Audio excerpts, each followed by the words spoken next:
Hi everyone, I'm back with another Studio Ghibli review, this time of Howl's Moving Castle. I'd like to thank my friend Duita for suggesting this movie, which is one of my other favorite Ghibli ones, up with Spirited Away and Kiki's Delivery Service. And this is actually going to be a versus for me, too, comparing it to the book as well, as she had previously asked in the description that she gave me for this. We previously had read the book together, and we were really surprised by differences. Whether or not they were good surprises and they changed our opinions of the movie, that you'll have to wait and see. So anyway, let's start with this story.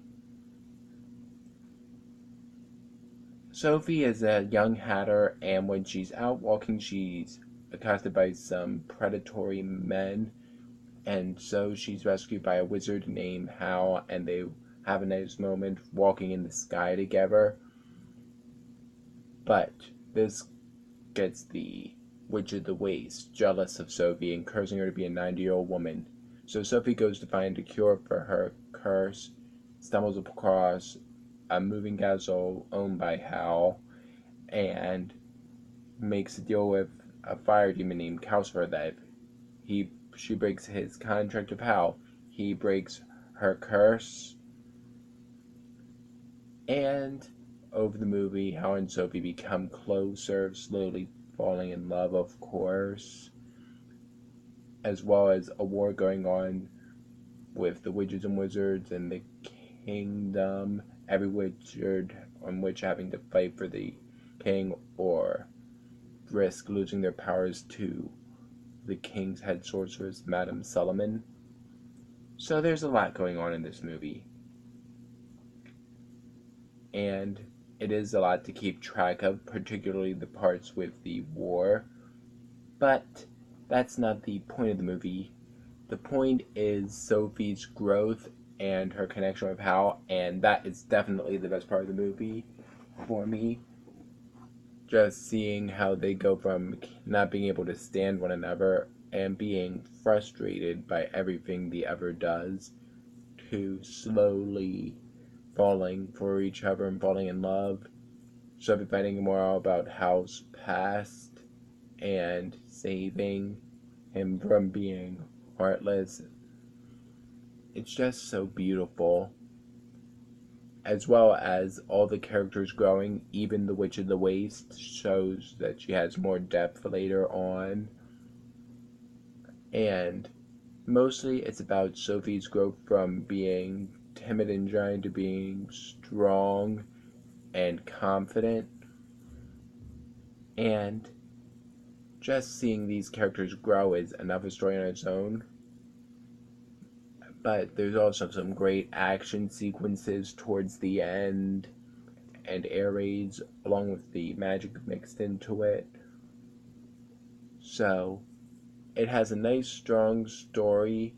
Some people have been confused by the idea of Sophie's age fluctuating so much, but in the book it's more outright stated about it being connected to her self-worth, I believe. And in the movie, even if it's not outright stated, you still can get glimpses as to how that works, because when she stands up to Madame Solomon, she quickly reverts to her youngest self, but when she becomes afraid of Madame Solomon again, she reverts again back to the elderly Grandma Sophie. So I think that's enough of an explanation for my taste, but I can definitely see why that might lead some people off and put it off of the film. The animation for this film is spectacular. Some of my favorite Ghibli animation. Howl's Castle is beautifully rendered. It feels like something that isn't quite out of place in an uncanny way or eerie. Well, kind of spooky at first when we first see it, but it definitely feels separated from the other parts of the movie, and it feels rendered differently when we see it. But everything in this movie is just so beautiful, from the landscapes, which, given an older protagonist for most of the movie, technically kinda. But anyway, given that Sophie is 90 for a good portion of the movie, she takes things slow and enjoys taking in scenery, which gives us a lot of time to enjoy everything beautiful around her: the ocean, fields, flowers. The film really takes it slow when it can, so it can just give the impression of all the beauty and let you look at the world around it without taking away from the story at the same time. Howl's room has all sorts of magical ornaments of different kinds, and they're also shiny and colorful and bright and just beautiful to look at. The character designs are all fantastic.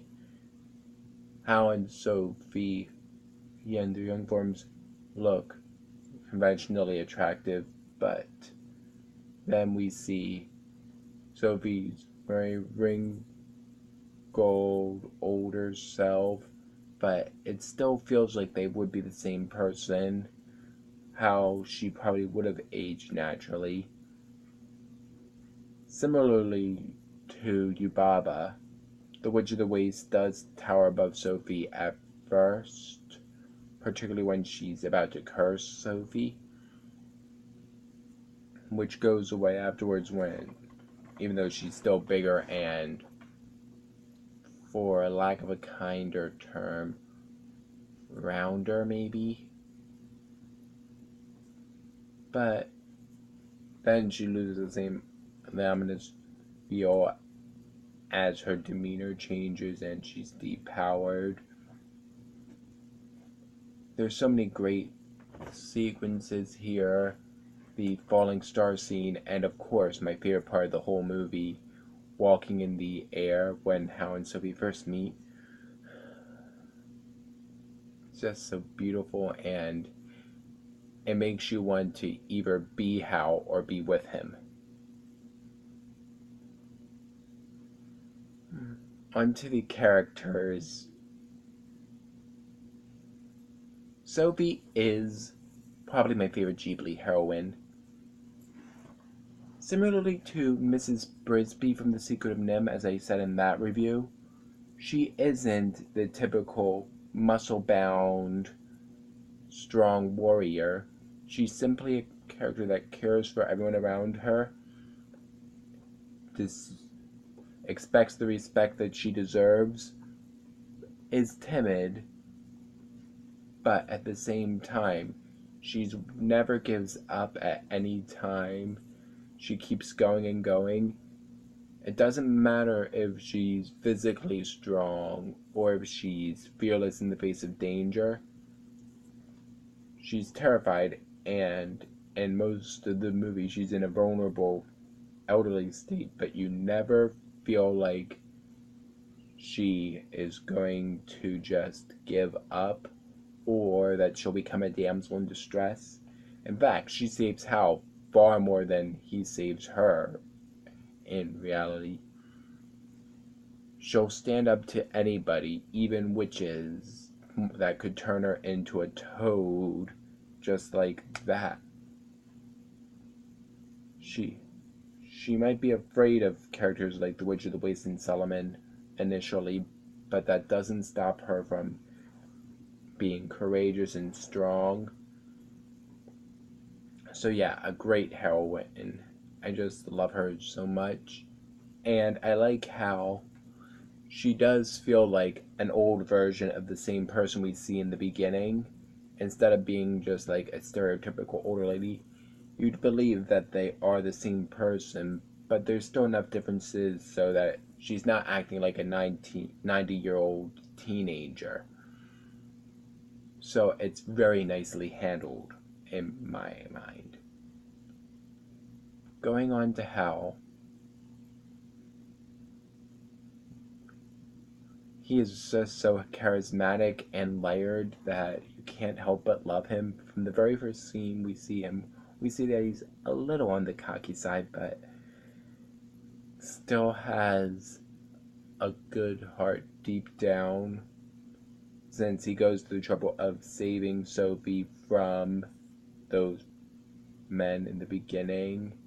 And then this is when they're flying together, telling her to stay until it's safe, which really establishes him well.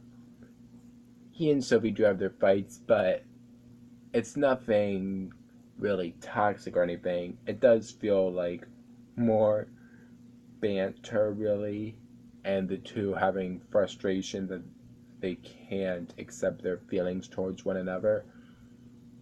And he slowly starts to have feelings for Sophie even when she's in her older form. And there's plenty of evidence to his good side from then on. He's taken in Markle. He saved Calcifer, as we find out later. Sure, he's made mistakes and he can be shallow at times, but I can't help but really like him. Great character. Calcifer is right under Gigi as my favorite comedic Ghibli character. It sure doesn't hurt that he's voiced by the one and only Billy Crystal in the dub. He can be crunchy and grumpy, but he's also really useful and has a great purpose for the castle, so he's more than just comic relief, but he definitely supplies that. Some of the best lines in the movie come from him. Here's another curse for you. May all your bacon burn. Just so funny. But at the same time, he and Sophie eventually have a nice connection there of friendship, as well as how he has a connection with Howl, and even if they complain about each other, they still really care for each other, which goes for pretty much all the characters in this film. Marco is a nice, sweet kid character. At first he can seem like a bit of a brat, but then we see him have a really nice, sweet, motherly, grandmotherly, or maybe sibling-like connection with Sophie, depending on the age that she shows at a time. And it's just so sweet and lovable. How can you not love this kid?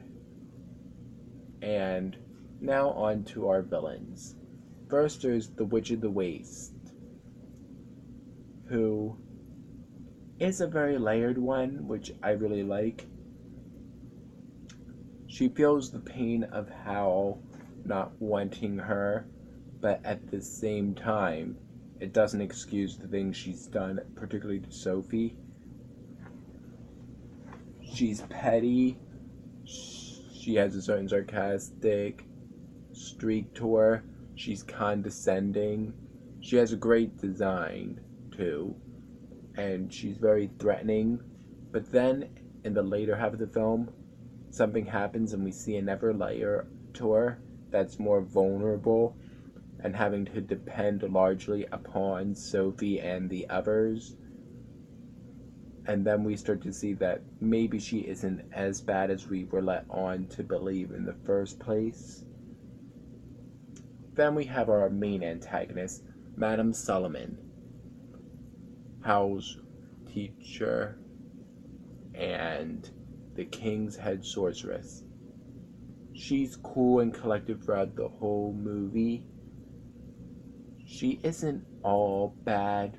She does want to end the war, and she does have a point about how Howl acts irresponsibly, similarly to how the Witch of the Waste did. But her way of going about any witch or wizard that doesn't act the way she feels they should is wrong, by depowering them instead of finding ways to reason with them. But similar to other Ghibli villains, she does have a certain streak of morality when we see at the end there, which is hard not to spoil too, but Yeah, which is the case for pretty much all of these. Hard to talk about without spoiling the movie.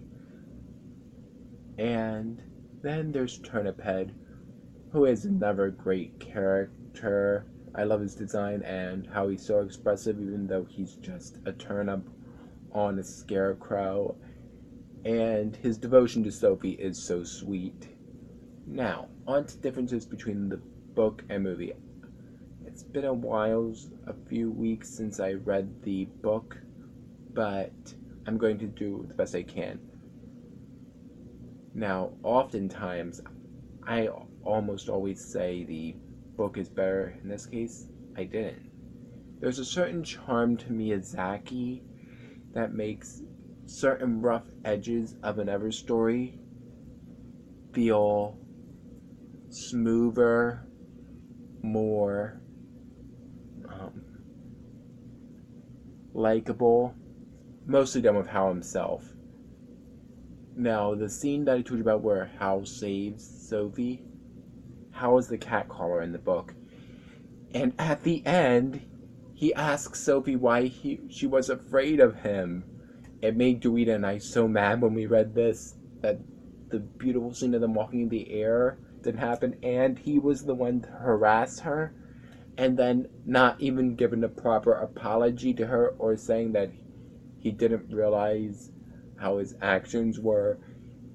They have squabbles throughout the movie, true, but at the same time, in the book, they feel worse, even to the part where Sophie implies that Hal might deserve to die, even if Calcifer doesn't, or something along those lines. So that's frustrating. I mean, we do get some nice moments with him and his sister, niece, and nephew, but they don't make up for the other bad things that were done with Howl's character. Also, the Witch of the Waste is a lot more one-sided and is the main antagonist. Madame Solomon is a wizard named Wizard Solomon who barely shows up and is missing. Is mentioned and is basically only mentioned. So it leads to there being less depth to her, and instead of focusing on her pain and how she needs to let Hal go, it makes her into a typical scorned villain, which is okay, but I feel the movie handled it better, which I almost never say. It's just amazing that this would be the case. Markle, named Michael in the book, is a lot older, and he's actually dating one of Sophie's younger sisters, Martha, and then Hal is with her sister, Letty, who's masquerading as Martha. They tried to switch places using magic, which was a whole weird subplot. We only see Letty, period, in the movie, which is good because we don't have room for another subplot in the movie, and it was right to be cut out. Also, Sophie feels a lot more timid and fearful in the book. Like, she was afraid of Turniphead for most of it, even after he assists her. But they had a cute connection in the movie, so I know it's wrong to say that I should be frustrated with a book because honestly the book came first, decades before. But it doesn't take away the fact that the movie did so many things quite a bit better than the book did, which is rare, as I said before. But like I said, I think Hayao Miyazaki has a way to smooth out certain things. Other than Colonel Muska from Castle in the Sky, his villains almost always have certain layers, like Solomon and the Witch of the Waste do in this movie. And his characters are flawed, but they never cross any major lines like Howl does in the book. we're given reasons to like them. And we have plenty of reason to like Howl in the movie. Even in the book we do, but there are just some rough edges that are just so frustrating. So, the book Howl's Moving Castle is a really decent read. You should definitely check it out if you like fantasy. But fans of the movie might be really disappointed, and I'm sure it would be the opposite way around for people that read the book first.